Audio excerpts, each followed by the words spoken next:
Bismillahirrahmanirrahim. Alhamdulillahirabbil alamin. Wassalatu wassalamu ala Rasulillahi sayyidil mursalin nabiyina Muhammadin wa ala alihi washabihi ajma'in. Allahumma alhimna rushdana wa izna min syarri anfusina. Wahaikum bitahiyatil Islam. Assalamualaikum warahmatullahi wabarakatuh. Sobat soleh dan soleha rahimakumullah. Manusia umumnya senang dan gembira saat mendapatkan kekayaan dan kehormatan yang membuatnya menjadi terkenal. Ini adalah hal yang biasa terjadi dalam kehidupan. Apalagi jika itu didapatkan karena ia telah bekerja dengan susah payah, jungkir balik, kadang kepala di bawah dan kaki di atas, saking giat dan tidak mengenal lelah. Istilahnya banting tulang siang dan malam. Ketika berhasil dan sukses, ada yang bersyukur, namun ada pula yang tidak. Ia lupa diri. Hal ini tentunya kembali kepada sikap dan attitude personal aja sih. Namun ada yang harus kita bergembira dan bersyukur saat mana ada yang lebih baik dari itu semua kita dapatkan. Apakah itu? Simaklah firman Allah Ta'ala ini. A'udzu billahi minasyaitonir rajim. Qul bi fadlillahi wa bi rahmatihi fabidzalika falyafrahu huwa khairum mimma yajma'un. Katakanlah hai Nabi Muhammad, dengan karunia dan rahmatnya itu hendaklah mereka bergembira. Itu lebih baik daripada apa yang mereka kumpulkan. Surat Yunus ayat 58. Sobat soleh dan soleha rahimakumullah. Ayat ini menjelaskan bahwa karunia dan rahmat Allah itu lebih baik daripada harta benda duniawi dan semua perhiasannya yang kamu telah kumpulkan selama bertahun-tahun. Namun itu semua akan lenyap pada akhirnya. Karena itu, saat kamu mengerti dan menyadari bahwa Allah sudah memberimu karunia dan rahmatnya, maka sudah sepatutnya kamu bergembira melebihi kegembiraan dari hal lainnya.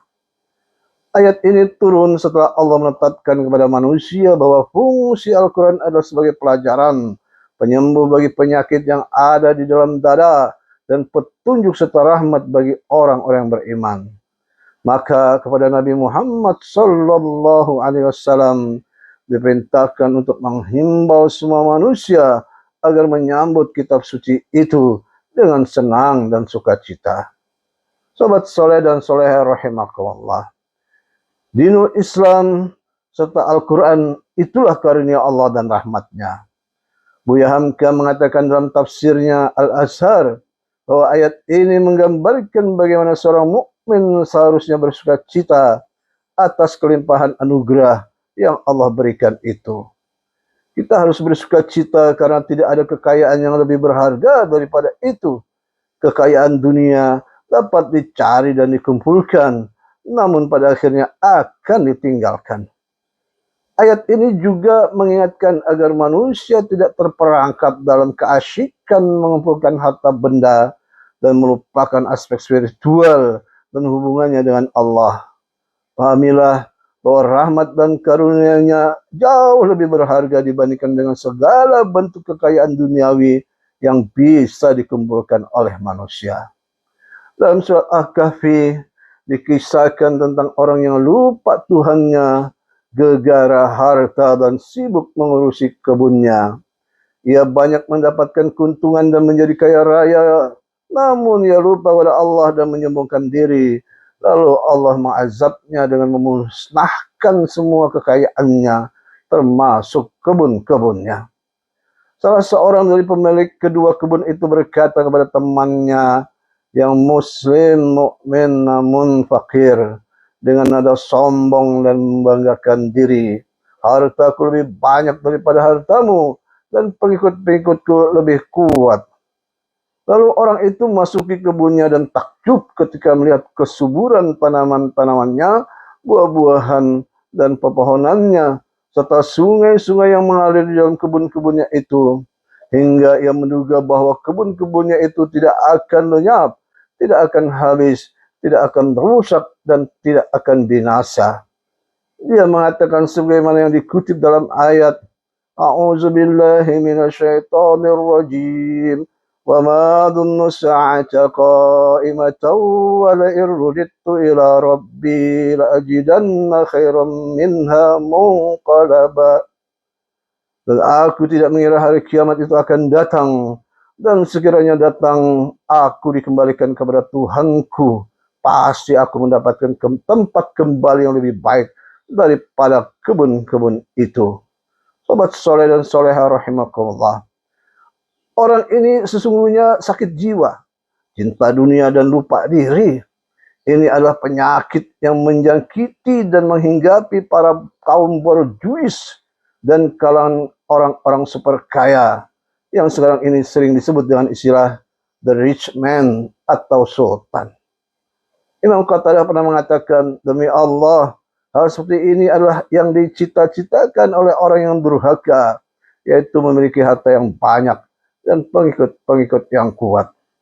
Mereka yakin kalau di dunia sukses dan kaya raya, maka di akhirat mereka akan bakal dapat yang lebih baik lagi. Padahal sejatinya orang model gini telah tertipu oleh dunia. Sobat soleh dan soleha rahimakumullah.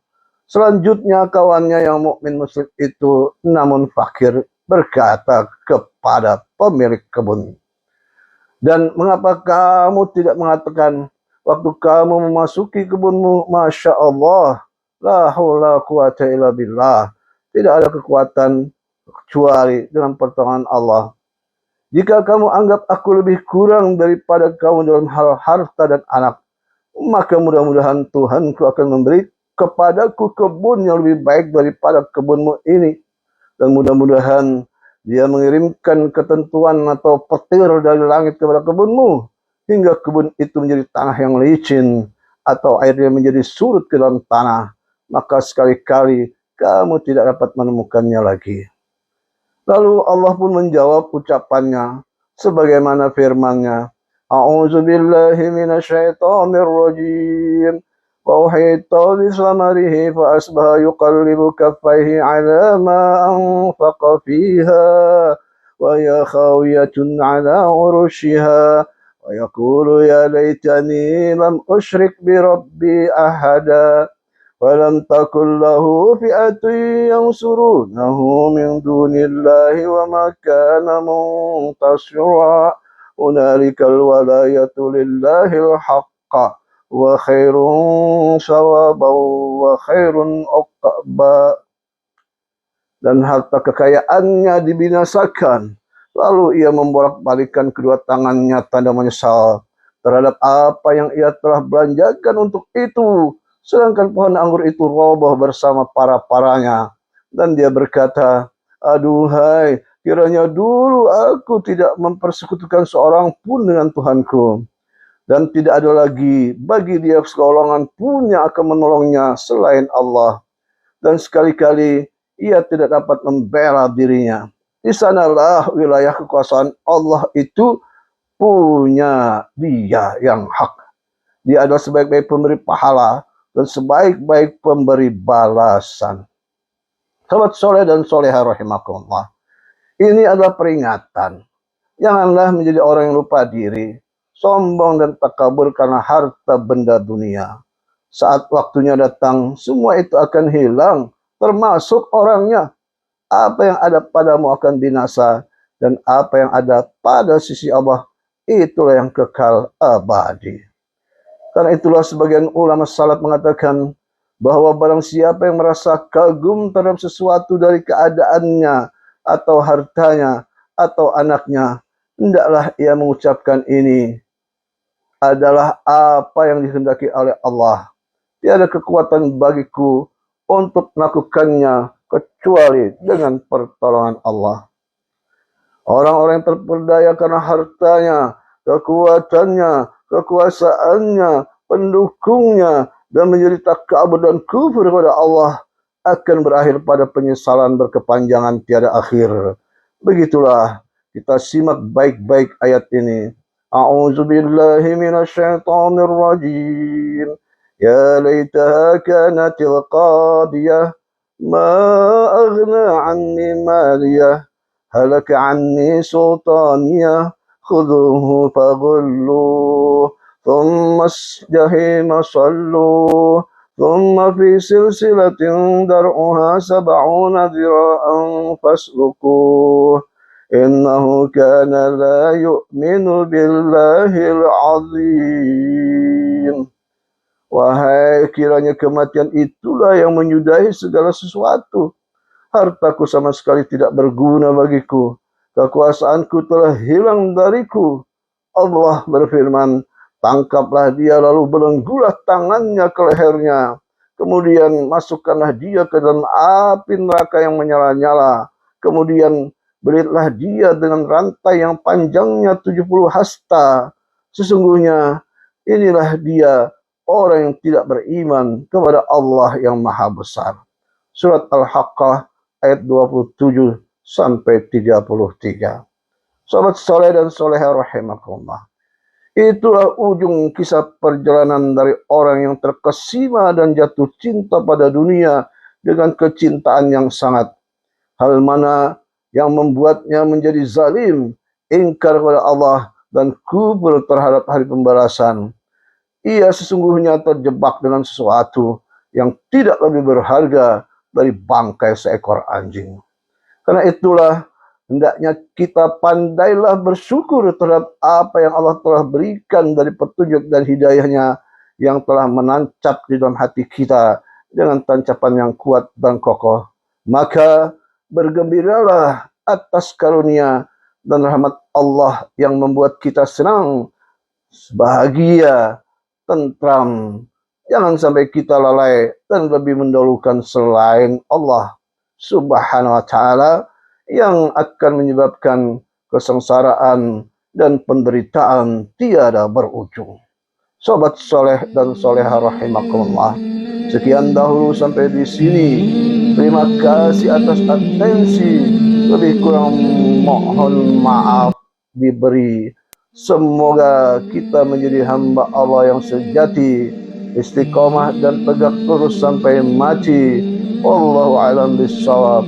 Subhanakallahumma wa bihamdika asyhadu an la ilaha illa anta astaghfiruka wa atubu ilaik.